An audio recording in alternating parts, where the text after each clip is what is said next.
Chosen one, anchor your spirit to every word I'm about to speak. That restlessness you've been carrying this week, the one sitting right behind your sternum like a stone you cannot put down, stop pushing it away, and let me tell you exactly what it is. The enemy is working overtime right now for one reason and one reason only. He knows what is about to leave someone else's mouth. It all ends very soon. The wondering, the second-guessing, the silence that has been louder than any conversation you've had in weeks. But hear this clearly, because this is the part that matters most. It is not ending because time finally ran out. It is ending because of what you have chosen to do. Think back to that moment this week when everything inside you wanted to reach out, wanted to say something, wanted to break first, but you didn't. You held your peace. You stayed silent. You didn't know it then, but that silence was not weakness. That silence was a decree. That moment of restraint was the exact act heaven needed from you to release what has been held in suspension. You did not push them away. You made room for them to come. You did not find this recording by accident. The algorithm did not bring you here. The Holy Spirit did. This is a divine appointment scheduled before the foundations of the earth. You are standing at a threshold, and on the other side of that threshold is a confession you have been waiting longer than you should have had to wait for. Stay until the very last second of this message, because in the next few minutes, I am going to hand you the spiritual verdict that explains why this person has gone quiet before the storm of their confession breaks. I am going to walk you through the exact pattern of silence that precedes a divine reveal, so you can see precisely where you are in this timeline. And at the end, I am going to give you the declaration that seals your silence as a weapon and keeps the door open for what is coming. Do not click away. Your future self is begging you to stay, because if you leave now, you may misread the silence you are standing in and break the very thing that is about to be handed to you. I know what the last 72 hours have felt like. The atmosphere has not just been still, it has been suspended, like the whole world hit pause and nobody told you why. Maybe you picked up your phone a dozen times this week and stared at their name, thumb hovering, and then put it back down without saying a word. Or maybe you were lying in bed at 3:00 in the morning, replaying a look they gave you, something they almost said, a moment where the air between you changed and neither of you acknowledged it. Or perhaps you have been going about your regular day, washing dishes, sitting in traffic, standing in a grocery aisle, and out of nowhere, the thought of them hits you so hard it stops your breath for just a second. You feel suspended, like you are floating in the space between what was and what is coming, and you cannot name it, and you cannot rush it, and you are exhausted from waiting in a silence you did not choose. And in that suspended place, the enemy has started whispering a very specific lie. Listen to your thoughts right now. He is telling you that the silence means it is over. He is replaying that last interaction, the one where they pulled back, the one where the conversation ended too quickly, the one where they did not respond the way you expected. He is telling you that your silence has been misread as indifference. He is telling you that you waited too long, that you said too little, that someone else has taken the position that was meant for you. The accuser is using your own peace against you. He is pointing at your restraint and calling it rejection. But I need you to hear what the scripture actually says about this moment.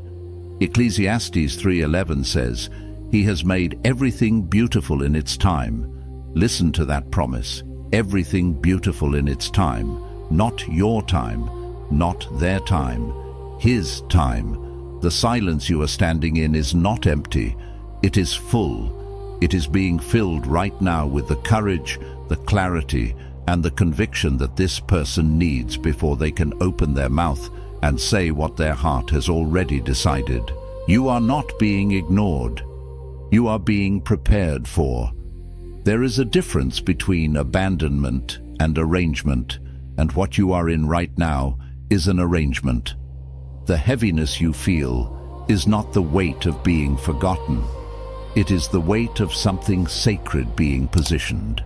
It is the tension of a word that has been forming in someone else's chest for longer than you know, pressing against their ribs, looking for the right moment to break through the surface. You think your silence has cost you. You think the moment you chose not to reach out, not to push, not to demand an answer, was the moment you lost. But let me reframe your reality right now. That was not surrender. That was sovereignty. The moment you chose stillness over reaction, you handed heaven the wheel. You stepped out of the way of your own blessing. And now the person who has been carrying the weight of what they feel for you is running out of room to hold it. The confession is not coming because you begged for it. It is coming because you were brave enough to stay silent. Hit the like button if this message landed exactly when you needed it. Drop a comment below. What is one moment this week where you almost broke your silence but chose to hold it, and now you are wondering if that silence was working for you the whole time? Now let me tell you what is actually happening on the other side of that silence. Because while you have been suspended in the waiting, while you have been lying awake trying to decode what the quiet means, while the unsettling stillness has echoed in the chambers of your heart, something profound and invisible has been unfolding in them that you cannot yet perceive. The silence has not been mutual stillness. It has been a profound, one-sided restraint on your end, a deliberate act of choosing peace over panic, while within them a full-on internal war has been raging. Imagine a battlefield not of swords and clamor, but of conscience and conviction, where old fears clash with emerging truths, where ego battles authentic desire and pride grapples with the terrifying pull of vulnerability. And understand this fundamental truth: wars do not stay quiet forever. Like a mighty river held back by a dam, pressure finds its inevitable release. Like a seed buried deep beneath the earth, truth finds its moment to push through the soil and bloom into the light. And the moment of that breaking, that breakthrough, that release is closer, far closer, than your anxious fear wants you to believe. Fear, that deceptive whisperer, always attempts to distort the timeline, to stretch out the waiting into an eternity, but your spirit knows the true proximity. Think about what happens to water when you hold it beneath the surface of a deep ocean. The deeper you push it, the more immense the pressure becomes. The harder it fights with an intrinsic, primal force to rise to the light and freedom of the surface. What you are waiting on has been pressed down, submerged under layers of resistance for a very long time. It has been pressed down by the heavy stone of pride, by the delicate yet formidable calculations of timing, by the terrifying soul-bearing vulnerability of being the one to initiate, to confess, to say it first. But just as water always finds its way, bubbling up through the densest layers to reach its natural state, truth always surfaces. It cannot be permanently contained. It will not be indefinitely suppressed. And the very fact that they have gone to this depth of quiet, this unprecedented stillness, tells you something crucial, something you desperately need to understand in this moment. Silence in someone who once spoke freely, who once engaged openly, is not an absence of feeling or an indication of pulling away. No, it is a powerful accumulation, an intense gathering of energy and conviction. They are not pulling away from you, retreating into indifference or disinterest. Quite the opposite. They are pulling themselves together, gathering their fragmented courage, wrestling with the magnitude of what they feel, enough to finally, decisively, and intentionally walk toward you. This stillness is their preparation, their internal recalibration for a movement that is imminent. But here is where it goes deeper, far deeper than simple psychology, and I need you to stay right here with me, to lean into this revelation with an open heart and a discerning spirit. There is a profound principle in the kingdom of spirit that most people tragically overlook, primarily because it doesn't always feel spiritual enough or overtly miraculous to take seriously. It is the undeniable principle of mirror and magnet.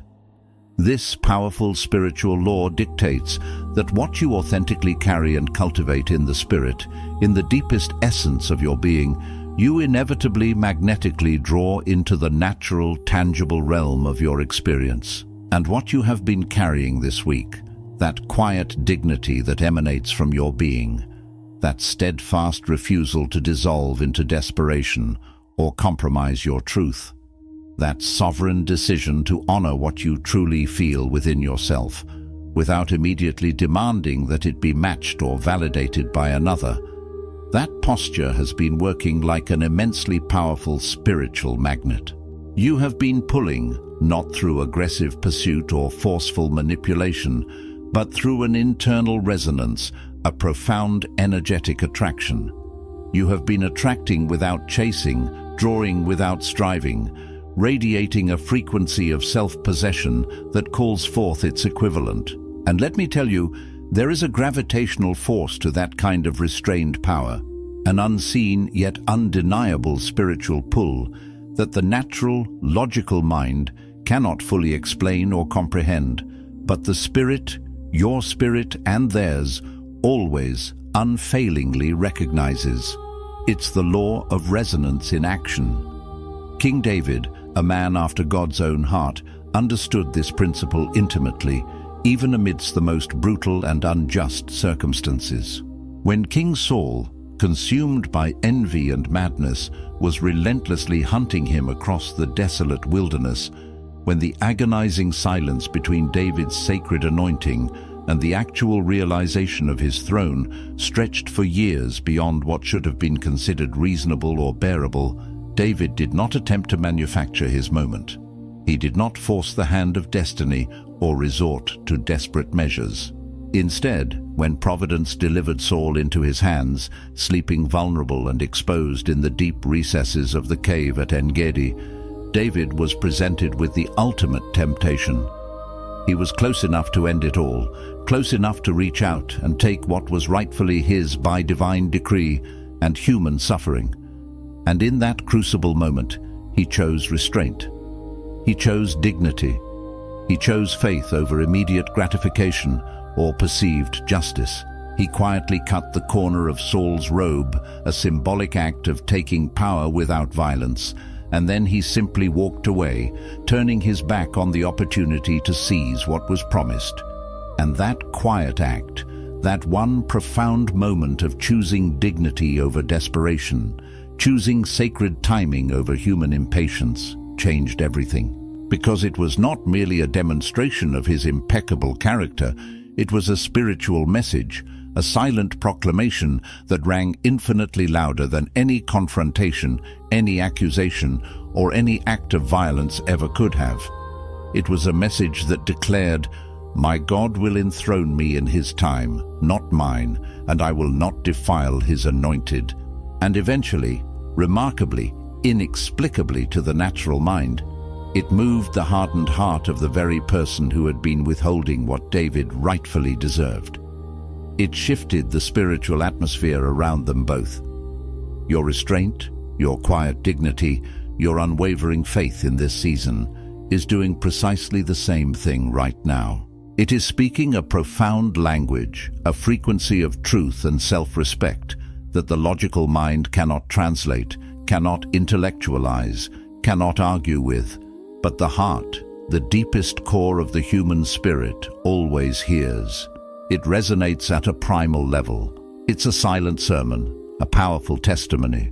And what is coming next will likely surprise you, because most people mistakenly expect this season of stillness to be solely about the cultivation of patience, a passive enduring of time. But I am here to tell you that it is actually about power. It is about spiritual leverage. Because here is what no one truly tells you about the waiting season, about the periods of profound spiritual quiet. The silence you are standing in, the stillness that surrounds you, is far from passive. It is, in fact, one of the most active and potent spiritual postures a person can hold. Every single hour, every moment, every breath you resist the urgent, anxious urge to collapse the tension prematurely, to break the silence out of fear or doubt. You are not merely waiting. You are actively adding to the spiritual pressure on their end. You are not waiting for something to happen to you. You are powerfully making something happen through you. Your restraint is not merely the pause before the real work begins. Your restraint is the work. Heaven itself is using your steadfast stillness, your unwavering posture of faith, as a divine pressure system, a spiritual force that is building and building. And that pressure, that undeniable spiritual current, has an inevitable breaking point, a moment of release and breakthrough. And that breaking point is coming on their side, not yours. You are the immovable object, and the pressure is building around them. Now stay with me, because this is where the revelation starts to shift even more profoundly, where we peel back another layer of understanding about the sacred architecture of silence. Most people who find themselves in this often excruciating waiting place, in this season of profound quietude, instinctively assume the silence is primarily about them. They assume that if something truly significant were moving, if heaven were truly working on their behalf, they would undoubtedly feel it. They would see tangible signs. They assume that a divine arrangement, a sacred alignment, would at the very least send them a clear signal, a confirmation, something concrete to hold on to, something to unequivocally affirm that the waiting has a destined destination, a purposeful end. And so, when the silence deepens instead of lifting, when the days stack up in an unbroken chain of quiet without a single word, a single gesture, a single sign, they tragically start to interpret the stillness not as sacred space or divine preparation, but as undeniable abandonment. And that, my friend, is the exact moment, the treacherous precipice, where they reach for their phone, where they compose and send the message they will most certainly regret later, where they collapse the very tension that was, at that precise moment, about to break open gloriously in their favor, releasing the very thing they longed for. They interrupt the masterpiece just before its completion. But what if, just for a moment, you dared to consider a radically different perspective? What if the silence feeling unbearable, that acute, almost agonizing tension you feel, is not a sign that something is terribly wrong, that the connection has severed, or that you have been forgotten? What if, instead, it is a profound, undeniable sign that something monumental is incredibly, exquisitely close?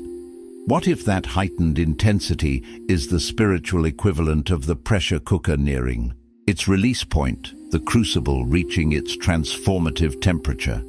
Think about the night before almost every significant biblical breakthrough, before every miraculous intervention that shifted history. Joseph did not sleep peacefully and serenely the night before Pharaoh called for him out of the dungeon. Rather, he endured the culmination of years of injustice, false accusations, and forgotten dreams, a profound internal compression. The Hebrew midwives did not feel a supernatural, tranquil peace the night before Pharaoh's murderous decree was miraculously overturned. Instead, they faced immense fear, the weight of courageous defiance, and the very real threat of death, an unbearable tension. The disciples did not wake up the morning of Pentecost with a calm, serene certainty about what was coming. Instead, they were huddled together in fear and uncertain anticipation, longing for a promise they didn't fully grasp, experiencing a deep collective pressure before the rushing wind and fire of the Holy Spirit descended. What truly preceded every divine interruption, every significant turning point in Scripture, was rarely comfort or ease. It was profound compression, an intensification of circumstances, a deepening of the tension. The pressure you feel right now, that profound spiritual and emotional weight, is not evidence that heaven has forgotten you, that your prayers have gone unanswered, or that your season has passed. On the contrary, it is undeniable evidence that something titanic, something divinely ordained, is about to move, about to shift, about to break forth. And let me tell you, the enemy, the adversary of your soul, the source of doubt and fear, knows it. That is precisely why the whispers of self-doubt, the insidious suggestions of worthlessness, the anxieties about the future have been louder, more insistent, and more unsettling this week. That is why the doubt feels more personal, more targeted, more specific, zeroing in on your deepest insecurities. Because the closer you get to your destined moment, to your breakthrough, to the unfolding of what heaven has prepared, the more precise and aggressive the opposition becomes. The enemy fights hardest when he knows he is about to lose, because what is coming is truly, profoundly worth fighting for. It is precious, and it is powerful. Coming up, I'm going to peel back the curtain even further and show you what is really happening inside the person you are waiting on, not just what it looks like from your perspective. And I promise you, this insight is going to reframe every single piece of this silence in a way that will fundamentally change how you carry the next few days, how you breathe through the remaining moments of this tension. But first, before we move to that, this has to land deep within your spirit, take root in the soil of your understanding. You have been asking the wrong question. This is perhaps the most crucial realization in this entire message. You have been asking whether they still care. You have been agonizing over whether the connection, that profound knowing you felt, is still real, still potent, still active. You have been consumed by the fear of whether the distance, this impenetrable quiet, means that something permanent and irreparable has shifted between you. And those questions, I understand, feel utterly legitimate because they emerge from a very real, very raw place of vulnerability, of exposed hope and deep longing. But here is the truth. They are the wrong questions. And the wrong questions always, without fail, lead you to wrong conclusions, to skewed perceptions of reality. And wrong conclusions inevitably lead you to wrong actions, to reactive, fear-driven responses.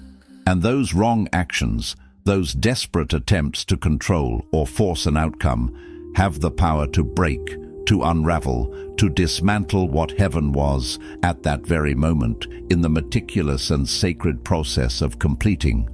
You risk destroying the tapestry just as the final threads are being woven. The right question, the truly empowering question, is not whether they care, because that places your power and your validation outside of yourself.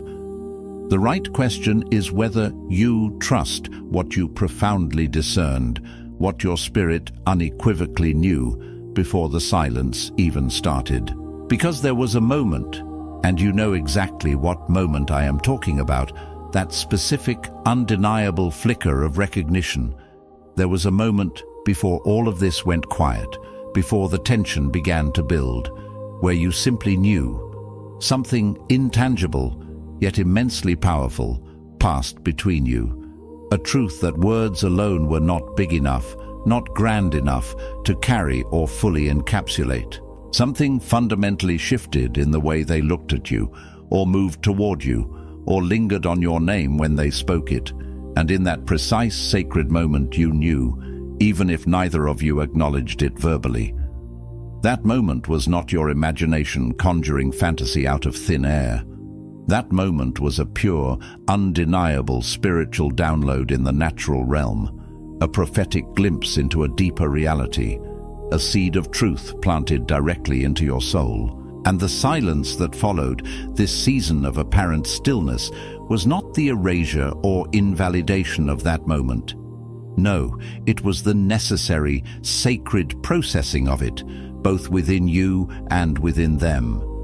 Because what they felt in that seminal moment was undeniably real, a genuine, potent truth that reverberated through their core. And real, profound, authentic things, especially those that touch the deepest parts of the soul, take time to become fully formed words. And words, especially those that carry significant weight and vulnerability, take immense courage to say out loud, to articulate into the open air. And courage, true, unadulterated courage, is the one thing that absolutely cannot be rushed, cannot be forced, cannot be manufactured on demand. Courage, like a mighty oak, can only be grown, cultivated through internal struggle, through facing fears, through unwavering conviction, through divine empowerment.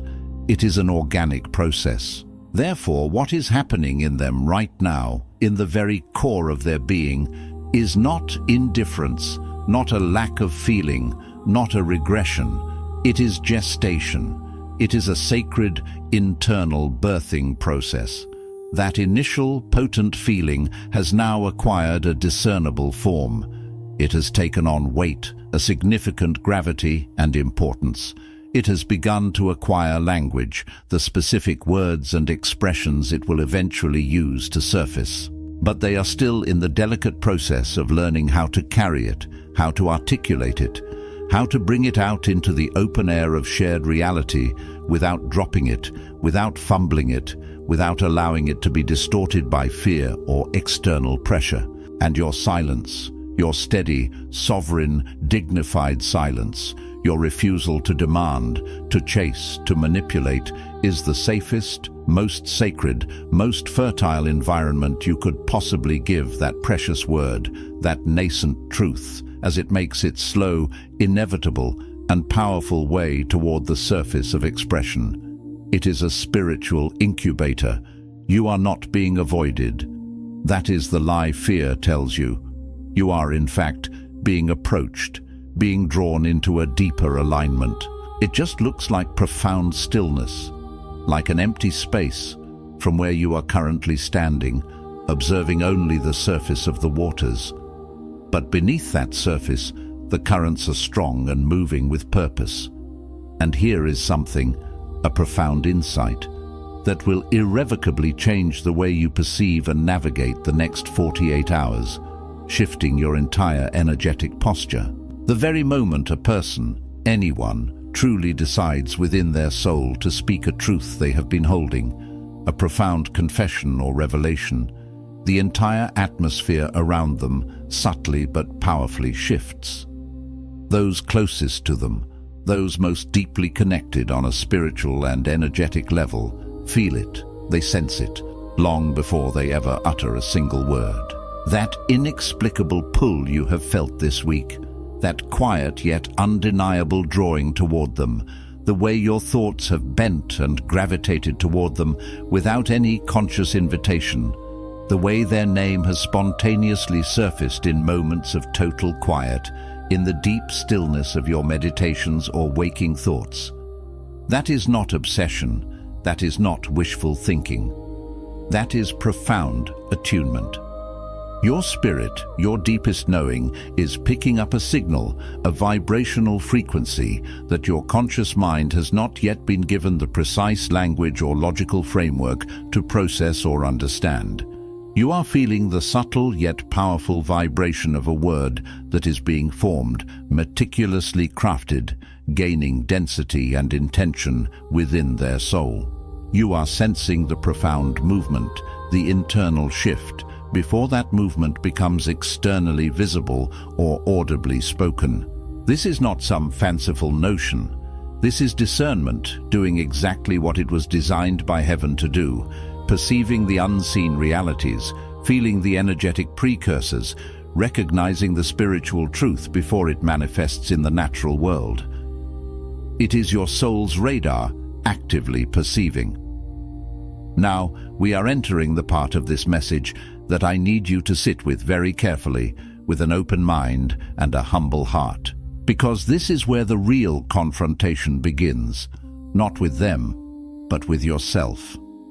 Most people listening right now, when faced with this kind of silence and waiting, instinctively believe that the primary, insurmountable obstacle between them and what they are yearning for is the other person.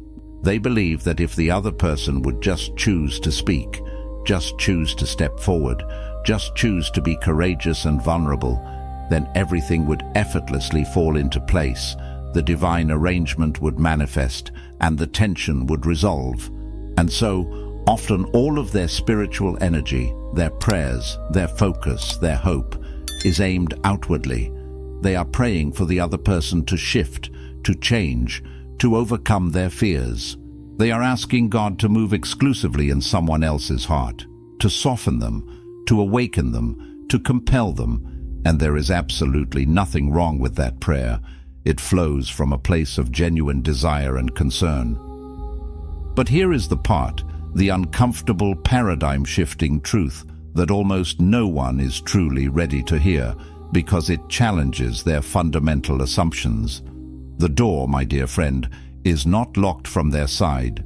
It is being held, perhaps unknowingly, from yours. Not by active resistance, not by fear, not by anger, but by something far more subtle, far more insidious, and ultimately far more powerful in its restrictive nature. It is being held by a deeply ingrained expectation you formed, perhaps unconsciously, before this season of silence even began. It is held by a meticulously crafted image, a vivid mental picture of exactly how this was supposed to go, how it was supposed to unfold. A precise picture of the exact moment, the perfect words that would be spoken, the specific way it was all supposed to transpire, down to the smallest detail. And without even realizing the profound impact of this, you have, in essence, built that rigid expectation into the very atmosphere of this situation, creating an energetic wall around the potential outcome. And now everything that does not perfectly match that preconceived picture, that carefully constructed blueprint, feels like an undeniable failure, feels like a devastating loss, feels like absolute confirmation that it is not working, that it was never real, that heaven has somehow abandoned the plan. But what if what is coming, the actual breakthrough, does not look precisely like what you so meticulously imagined? What if the confession, the revelation, the next step forward, does not arrive in the exact packaging you designed for it? What if the breakthrough, the answer to your prayers, looks entirely different from the dream, from the perfect scenario you painted in your mind, but it is still undeniably the breakthrough? Are you willing to recognize it then? The expectation you cling into, the rigid blueprint you've created, is not protecting the promise. It is, paradoxically, narrowing the very door through which the promise, in all its divine, unconventional glory, can actually enter your reality. It's trying to fit the vastness of God's grace into the small, limited box of your human understanding and preference. And just when you think you have fully grasped that profound truth, just when you've begun to dismantle those self-imposed walls, there is one more layer, one final, crucial piece of this revelation. And this, I assure you, is the one that changes everything about how you will consciously choose to move through this final stretch of the season, and indeed through every season to come.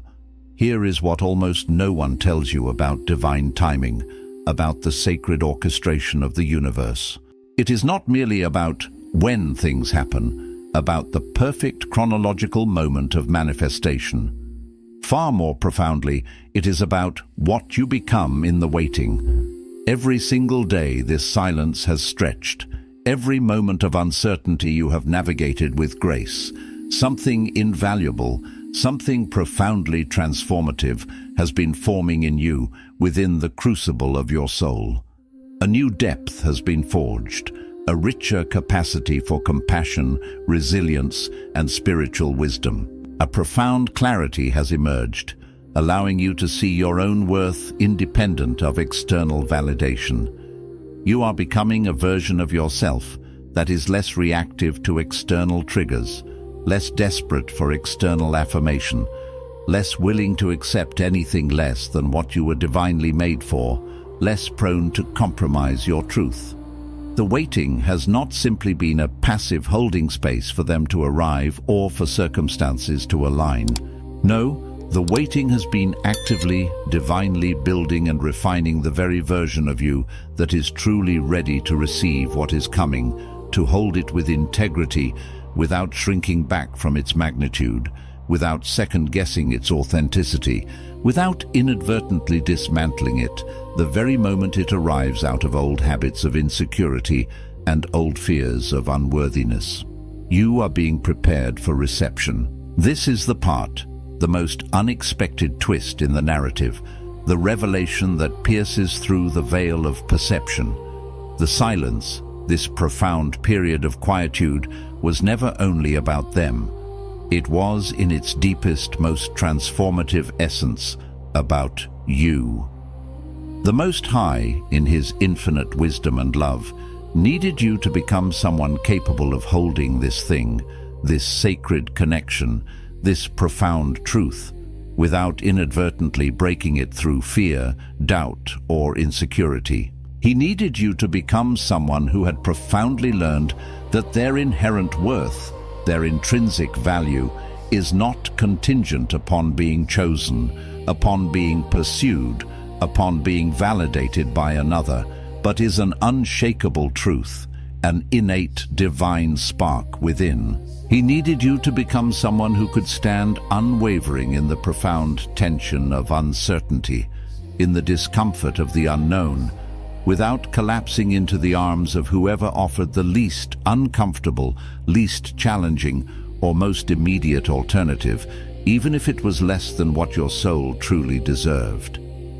The person on the other side of this silence, the one who is grappling with their truth, is not just being prepared to confess something profound to you. They are being prepared, divinely orchestrated, to confess it to someone who, through this very season of waiting, has finally, powerfully, and unequivocally come to know their own immense value. And that person, that strong, whole, self-possessed individual, had to be grown, had to be forged, had to be refined in the purifying fire of exactly this kind of waiting, this kind of sacred silence. The silence was not a void. It was the making of you. It was the divine crucible that transformed you. And what is coming now, what is pressing toward the surface, is not just a confession, a revelation, or an acknowledgement from them. It is, far more significantly, a powerful, undeniable confirmation of who you have courageously, beautifully, and authentically become. It is the universe reflecting your inner transformation back to you. So when you wake up tomorrow morning, and the familiar weight is still there, that silent pressure in your chest, and the silence has not yet broken, do not, I implore you, reach for your phone out of a sudden surge of fear or desperation. Do not send the message, the impulsive inquiry, the anxious attempt to force a response that would, in that delicate moment, undo the masterpiece, unravel the tapestry that heaven has so painstakingly woven. Instead, as the first light of dawn breaks, place your hand gently on your chest, over your heart, and remember this profound truth. You are not waiting because you are forgotten, abandoned, or deemed unworthy. You are waiting because you are actively, divinely being prepared for. The divine arrangement is still active, its gears turning in perfect synchronization. The sacred word, the profound truth, is still forming, gaining strength and clarity within their soul. And the breaking point, the moment of triumphant release, is nearer, far nearer, than your persistent doubt desperately wants you to know. Now place your hand on your heart right now, feel the steady rhythm of your own life force, and speak these sacred words out loud, even if only in a whisper, because your words carry immense authority in the spirit realm, and what you declare over yourself tonight, with unwavering faith, will profoundly shape the very atmosphere of what is coming, clearing the path for its arrival. I am not abandoned. I am being approached relentlessly by a love that seeks me out, by a truth that cannot be denied. What was spoken over my life in secret, in those whispered moments of divine download, is now pressing powerfully toward the surface, like a hidden spring finding its way through ancient rock, carving a path for revelation. And I declare that I will not collapse the sacred tension by reaching prematurely for what is not yet fully ready to be received, refusing to pluck the fruit unripe or demand the sunrise before its appointed hour. I release the rigid expectation of how this is supposed to look, surrendering the blueprint of my ego, the confined vision of my human mind, and opening myself to the vast, imaginative, and often surprising ways of the Most High, knowing His designs far exceed my own limited understanding. I release the timeline I built in my own understanding, relinquishing the illusion of control over divine chronology, knowing that heaven's clock is synchronized to perfect harmony, where every moment serves a sacred, transformative purpose, building me and preparing the destined path. I release the fear that my silence has cost me anything, because I now know with absolute certainty that my silence has been a sovereign act of profound faith, a powerful prayer, a silent decree echoing through the cosmos, and heaven has been moving in powerful response to every moment I chose to hold my peace, amplifying my truth, dismantling unseen obstacles, and accelerating unseen progress with every breath of patient waiting. I am not behind schedule. I am not lagging. I am exactly on time, precisely positioned in the divine unfolding, orchestrated by a wisdom that transcends human perception. Every step, every pause, every moment of stillness has been an integral part of a meticulously crafted masterpiece. The word forming in their chest, the sacred truth, is mine to receive, and I will be standing in wholeness, in fullness, in radiant sovereignty when it gloriously arrives. I do not need to beg, to plead, or to diminish myself for what God has already divinely arranged for me.